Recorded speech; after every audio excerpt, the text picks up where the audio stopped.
आज हम एक प्रॉब्लम जो कि फोटो इलेक्ट्रिक इफेक्ट पर मबनी है उसको सॉल्व करेंगे। तो प्रॉब्लम हमारा ये कहता है कि आपके पास a metal whose work function is 4.2 electron volt is radiated by radiation whose wavelength is 2000 angstrom. Find the maximum kinetic energy of emitted electron. जैसे कि फोटो इलेक्ट्रिक इफेक्ट में हमने देखा था कि जब आपके पास एक इंसिडेंट लाइट मेटल सरफेस की शाइन की जाती है तो उस मेटल सरफेस से क्या होते हैं, इलेक्ट्रॉन्स निकलते हैं और उन इलेक्ट्रॉन्स को हम क्या कहते हैं, फोटो इलेक्ट्रॉन्स। तो लाइट की वजह से जो इलेक्ट्रॉन्स एमिट होते हैं, इस इफेक्ट को असल में हम क्या कहते हैं, फोटो इलेक्ट्रिक इफेक्ट। और इस फोटो इलेक्ट्रिक इफेक्ट में हमने टर्मिनोलॉजी इन फोटो इलेक्ट्रिक इफेक्ट के अंदर हमने ये देखा था कि वर्क फंक्शन आपके पास क्या होता है कि ये मिनिमम एनर्जी होती है जो कि एक इलेक्ट्रॉन को चाहिए होती है ताकि वो मेटल की सरफेस से क्या कर सके, स्केप कर सके। तो उसको कम से कम एनर्जी आपने देनी है ताकि इलेक्ट्रॉन जो है वो मेटल की सरफेस से एस्केप कर सके, उसको हम क्या कहते हैं, वर्क फंक्शन। और ये जो मिनिमम एनर्जी होगी ये असल में आपके पास फोटॉन्स ऑफ लाइट जो आप शाइन करवाएंगे मेटल सरफेस पर वो होगी। तो हमारे पास इस प्रोसेस में या इस सवाल के अंदर आपके पास जो वर्क फंक्शन है उस मेटल का वो कितना है, जिसको हम रिप्रेजेंट करते हैं सिंबल फाई के साथ, वो है 4.2 इलेक्ट्रॉन वोल्ट। अब सवाल हमारे पास ये है कि आपके पास जब आपने इस मेटल पर आपने वो लाइट शाइन करवाई तो जो इस मेटल का वर्क फंक्शन है वो 4.2 इलेक्ट्रॉन वोल्ट है, जबकि जो इंटेंसिटी ऑफ लाइट है और जो वेवलेंथ है उसकी, जो रोशनी की वेवलेंथ है जो कि दो मुसलसल क्रस्ट के बीच का फासला होता है वो 2000 एंगस्ट्रॉम है। तो आपने ये बताना है कि ये जो इलेक्ट्रॉन्स एमिट हुए होंगे उनकी मैक्सिमम काइनेटिक एनर्जी क्या होगी।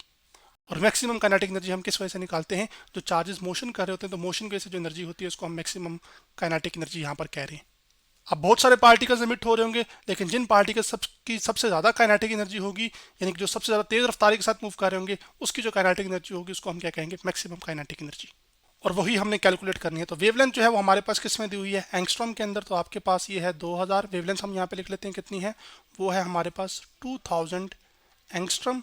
और एंगस्ट्रॉम का मतलब होता है 10⁻⁻10 मीटर, क्योंकि एक एंगस्ट्रॉम के अंदर 10⁻⁻10 मीटर वेवलेंथ होती है या लेंथ होती है। अब हमने क्या फाइंड करनी है, मैक्सिमम काइनेटिक एनर्जी उन इलेक्ट्रॉन्स की। तो काइनेटिक एनर्जी हम मैक्स लिखेंगे के डॉट ई, और साथ यहाँ पे नीचे इसके मैक्स लिख देते हैं और वो हम मालूम करेंगे।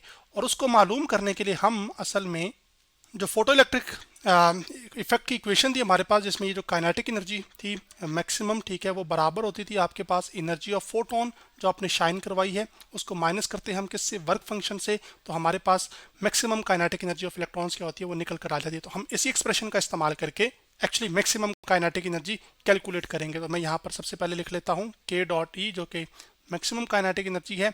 चलें, मैक्सिमम के लिए हम एक सिंबल एम यूज़ कर लेते हैं यहाँ पर, एम कि हम मैक्सिमम काइनेटिक एनर्जी इस्तेमाल कर निकालना चाह रहे हैं, ठीक है।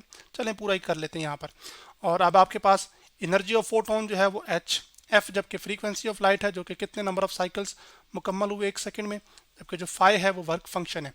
अब हमारे पास चूंकि हम लाइट को शाइन करवा रहे हैं और लाइट जिस रफ्तार के साथ ट्रैवल करती है वो स्पीड ऑफ लाइट है, और वो जो स्पीड ऑफ लाइट होती है वो बराबर होती है क्या फ्रीक्वेंसी है और किस वेवलेंथ की लाइट है उसके प्रोडक्ट के। तो यहाँ से अब आपके पास जो फ्रीक्वेंसी है उसको हम वेवलेंथ की टर्म्स में लिख सकते हैं। तो जो फ्रीक्वेंसी है वो हमारे पास आ जाएगी सी अवर लैम्डा। तो हम ये करेंगे कि हम एक्चुअली यहाँ पर एच और एफ की जगह हम पुट कर देंगे सी अवर लैम्डा। तो जब लैम्डा यहाँ पे पुट कर देंगे और उसके बाद माइनस क्या आ जाएगा हमारे पास, wave function, sorry wave function कह रहा हूँ, वर्क फंक्शन जो कि फाई है। अब हमारे पास अब ना यहाँ पर आपके पास ये जो एच सी एच है ये एक प्लैंक कांस्टेंट है, तो यहाँ पर उसकी मैं वैल्यू लिख देता हूँ। तो जो एच है आपके पास उसका यूनिट होता है, वो उसकी वैल्यू होती है 6.634 मल्टीप्लाई बाय 10⁻⁻34 जूल सेकेंड। जबकि जो सी है वो रोशनी की रफ्तार है जो कि वैक्यूम में है जिसमें कोई पार्टिकल मौजूद नहीं होता, तो वो जो रफ्तार है वो 3 मल्टीप्लाई बाय 10⁻8 मीटर पर सेकेंड है। अब आप के पास ये जो एच सी है ये असल में प्रोडक्ट है इस प्लैंक कांस्टेंट का इस स्पीड ऑफ लाइट के साथ। तो इसकी जो वैल्यू है वो मैं अभी डायरेक्ट यहाँ पे लिख रहा हूँ, और आपने कैलकुलेशंस की सिंप्लीफिकेशन के लिए, ताकि आपको बार बार ये नंबर्स मल्टीप्लाई ना करने पड़े और इनको कन्वर्जन ना करनी पड़े, एच सी की एक फिक्स वैल्यू होती है क्योंकि दोनों कांस्टेंट हैं। तो आपके पास इन कांस्टेंट की एक फिक्स वैल्यू होती है जो कि होती है 1240 इलेक्ट्रॉन वोल्ट नैनोमीटर। और ये कैलकुलेशन हम पहले कर आ चुके हैं, तो इस वजह से मैं इसका यहाँ पर डायरेक्ट इस्तेमाल कर रहा हूँ कि आपके पास जहाँ पर भी आपको एच सी नज़र आए आप उसकी जगह डायरेक्ट क्या पुट कर सकते हैं, 1240 इलेक्ट्रॉन वोल्ट नैनोमीटर। तो अब हमारे पास जो काइनेटिक एनर्जी मैक्सिमम आ जाएगी इलेक्ट्रॉन्स की, वो असल में क्या आ जाएगी, वो असल में आपके पास यहाँ पर काइनेटिक एनर्जी मैक्सिमम, ठीक है, एच सी की जगह हम पुट कर देते हैं 1240, ठीक है, electron volt nanometre. Electron volt असल में एनर्जी का यूनिट है, जबकि जो मीटर है यहाँ पे नैनोमीटर है, जो कि छोटी वेवलेंथ को बता रहा है, ये लेंथ को बता रहा है, तो ये असल में वेवलेंथ का भी यूनिट है और लेंथ का भी यूनिट है। तो नीचे डिवीजन में हमारे पास क्या आ जाएगी, लैम्डा। लैम्डा जो है वो हमारे पास कितना है, वो 2000 है, और इसको हम क्या कर सकते हैं कि एक्चुअली आपके पास नैनोमीटर में कन्वर्ट कर सकते हैं, ताकि वो नैनोमीटर की कैंसलिंग हो जाए तो चीज़ें आसान हो जाए।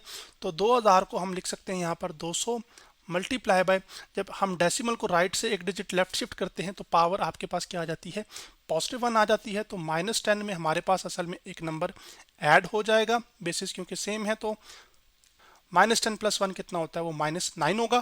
तो मैं यहाँ पर वो -9 भी लिख देता हूँ आपके लिए, ठीक है। और आपके पास 10⁻⁻9 मीटर जो है वो असल में आपके पास एक नैनोमीटर के बराबर होता है, तो ये आपके पास 200 नैनोमीटर के बराबर आ गया।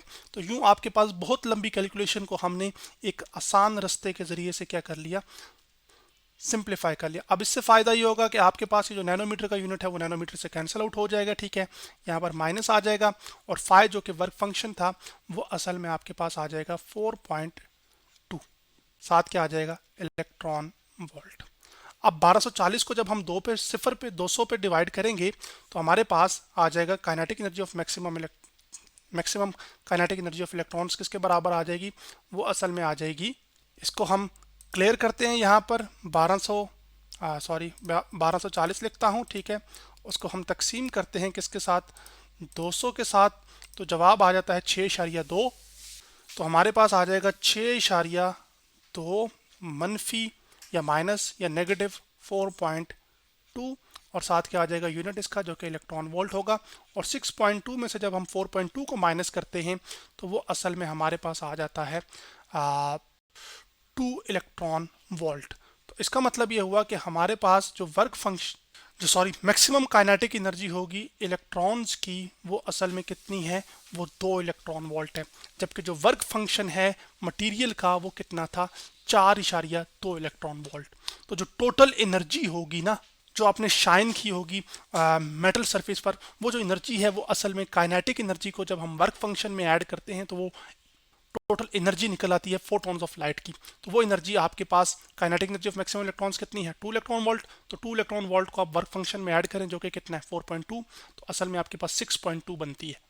तो एनर्जी ऑफ आपके पास फोटॉन्स कितनी होगी, 6.2 इलेक्ट्रॉन वोल्ट, जिसमें से 4.2 जो है वो वर्क फंक्शन के लिए है। तो जो बकिया एनर्जी है वो सारी की सारी किस में कन्वर्ट हुई है, आपके पास काइनेटिक एनर्जी ऑफ इलेक्ट्रॉन्स में। और काइनेटिक एनर्जी किस वजह से होती है, असल में आपके पास चार्जेस के मोशन की वजह से या पार्टिकल्स के मोशन की वजह से जो एनर्जी होती है उसको हम काइनेटिक एनर्जी कहते हैं।